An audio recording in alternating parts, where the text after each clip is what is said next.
Halo, kembali lagi bersama saya Sharly Agustina Dewi Saputri dari Prodi IKP 1B.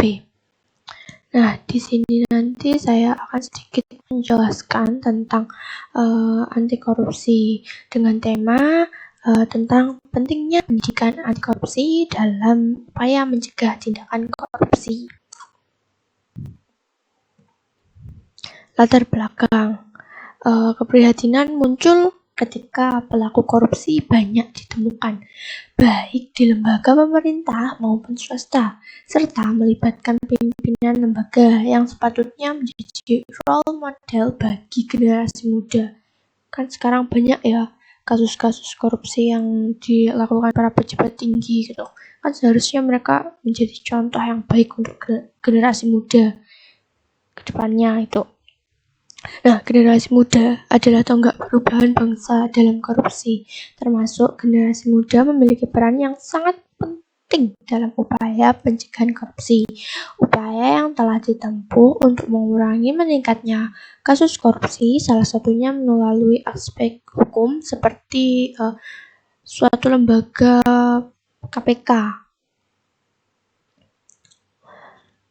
Pelatihan anti korupsi merupakan upaya preventif untuk membangun kepercayaan dan kejujuran terhadap korupsi. Metode penelitian.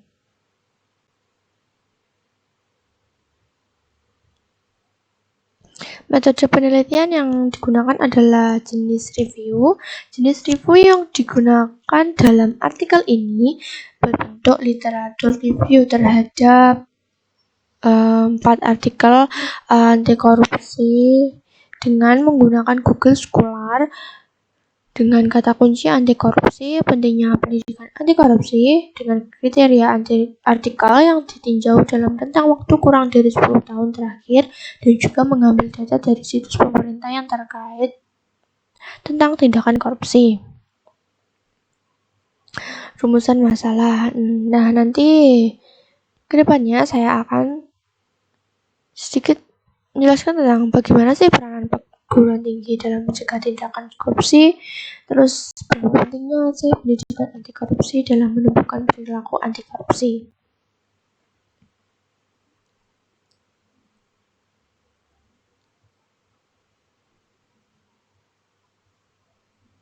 Pembahasan. Nah, kasus korupsi di Indonesia kan sangat banyak ya. Paling banyak tuh penyuapan, totalnya 867 kasus pada tahun 2022 ini. Selanjutnya penggadaan barang dan jasa dengan 274 kasus. Yang ketiga penyalahgunaan anggaran dengan total 57 kasus. Untuk daerahnya sendiri paling banyak berada di pemerintahan pusat dengan 409 kasus, disusul dengan Jawa Barat 103 kasus, Jawa Timur 144 kasus. Untuk instansi paling banyak terletak di pemerintahan kabupaten atau Pemkot dengan 537 kasus. Selanjutnya instansi kementerian atau lembaga sebanyak 406 kasus, instansi pemerintah provinsi 160 kasus, dan BUMN atau BUMD dengan 109 kasus. Untuk jabatan paling banyak itu pada jabatan swasta ya, dengan 363 kasus, disusul dengan eselon 1, 2, dan 3 sebanyak 297 kasus. Nah, korupsi sendiri terjadi dalam hubungan turun-temurun dalam budaya masyarakat, menghadirkan potensi korupsi.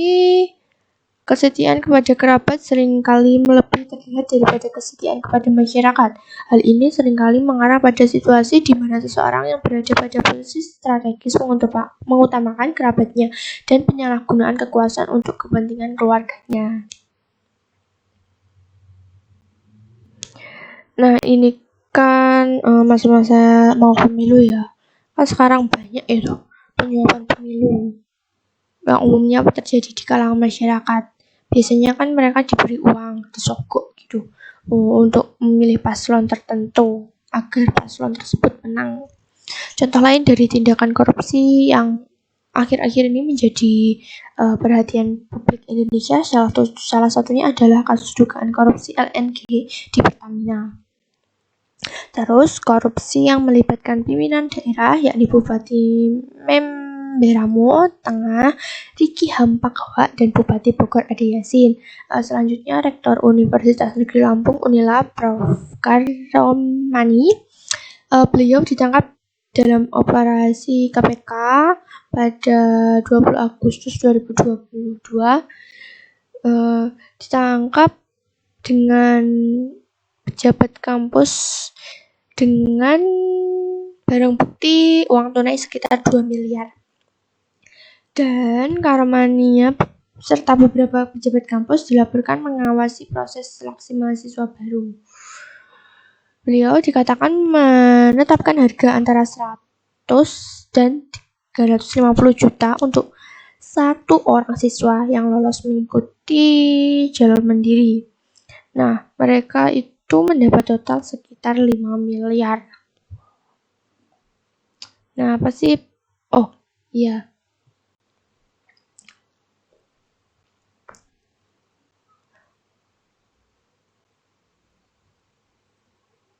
Korupsi sendiri memiliki beberapa ciri. Antara korupsi itu selalu melibatkan beberapa orang, tidak dilakukan sendiri. Terus korupsi biasanya terjadi secara diam-diam, kecuali jika korupsi itu meluas. Yang korupsi melibatkan kewajiban dan saling menguntungkan. Intinya korupsi itu suatu hal yang menguntungkan bagi mereka. Terus menggunakan metode korup biasanya mencoba untuk menyamarkan tindakan mereka dengan menutupi alasan. Nah, kenapa sih korupsi itu bisa terjadi? Biasanya karena kurangnya gaji atau pendapatan pegawai negeri dibanding dengan kebutuhan sehari-hari. Selanjutnya, ketidakberesan manajemen, emosi mental, begitu. Nah, kita lanjut. Peranan perguruan tinggi dalam mencegah korupsi. Perguruan tinggi memiliki peran sentral dalam anti korupsi, terutama dalam mendorong budaya anti korupsi, memperkuat kesadaran hukum, dan transmisikan nilai integritas kepada mahasiswa. Perguruan tinggi juga dapat memberikan nuansa yang mendukung upaya internalisasi nilai dan etika yang diajarkan, termasuk perilaku anti korupsi. Upaya menumbuhkan pola pikir, sikap, dan perilaku anti korupsi dilakukan melalui perkuliahan, karena perkuliahan merupakan proses pembudayaan. Perguruan tinggi di Indonesia berperan penting dalam mengembangkan nilai-nilai anti korupsi. Manusia yang lahir melalui dunia pendidikan menjunjung tinggi nilai-nilai sejati dan mengembangkan keimanan, akhlak mulia, kompetensi, dan profesional. Dengan memberikan bimbingan pada aspek spiritual dan moral peserta mahasiswa sebagai generasi muda merupakan salah satu agen perubahan yang dapat berperan dalam mereduksi korupsi melalui pendidikan anti korupsi.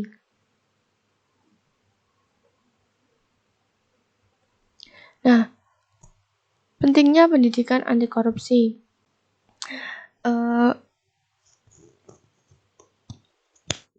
Pendidikan itu memang penting ya bagi kehidupan kita ke depannya. Apalagi untuk anti korupsi. Memang pendidikan memegang peranan penting dalam membentuk suatu karakter bangsa.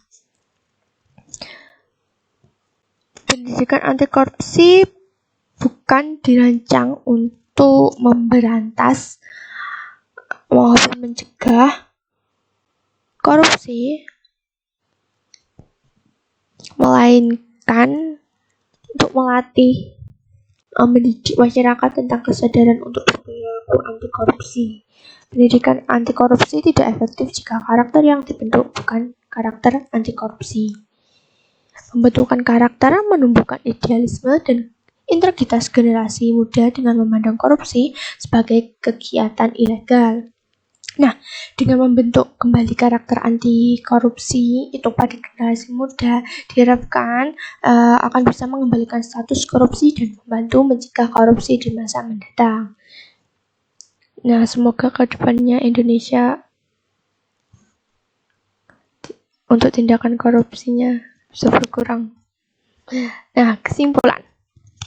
Menurut data statistik KPK, penyuapan merupakan jenis perbuatan korupsi yang paling banyak dijumpai dengan total 867 kasus. Mengenai instansi terkorup, data KPK memberikan gambaran tertinggi pada instansi Pemkab atau Pemkab diikuti dengan instansi kementerian atau lembaga untuk profesi dan jabatan. Yang paling korup dari data KPK menunjukkan bahwa sebanyak 363 kasus dilakukan oleh mereka yang memiliki profesi dan jabatan swasta. Kasus terakhir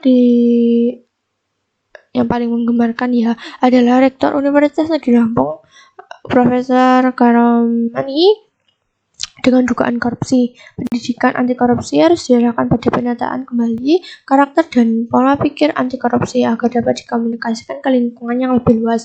Dengan memfokuskan kembali pembentukan karakter anti korupsi, diharapkan dapat menciptakan dan meningkatkan nilai anti korupsi dan melahirkan kembali nilai tersebut dalam masyarakat. Diharapkan korupsi dapat dicegah karena banyaknya masyarakat yang mengakui bahwa korupsi adalah perbuatan yang memalukan dan merugikan. Terima kasih. Mohon maaf apabila ada kesalahan kata atau perbuatan. Saya mohon maaf. Wassalamualaikum warahmatullahi wabarakatuh.